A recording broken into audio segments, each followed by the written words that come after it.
बच्चियों में पीरियड्स की जो शुरुआत होती है वो माह के हिसाब से होती है, लेकिन आजकल ये नोटिस किया गया है कि बच्चियों में बहुत अर्ली एज में पीरियड्स की शुरुआत हो जाती है और इस वजह से माँओं को बहुत जल्दी उनको वो चीज़ें समझानी पड़ती हैं, जबकि उनकी उम्र का ऐसा हिस्सा नहीं होता जबकि वो अपने आप को मैनेज कर सकें।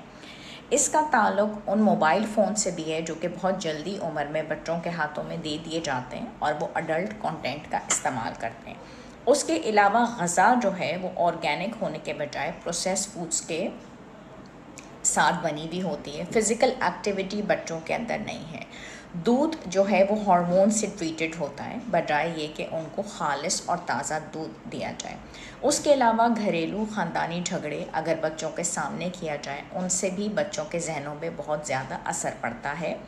और वज़न की ज़्यादती, उनका वज़न जो है वो हेल्दी अगर ना हो, इन सारी वजूहात की वजह से बच्चों में पीरियड्स जल्दी शुरू हो जाते हैं।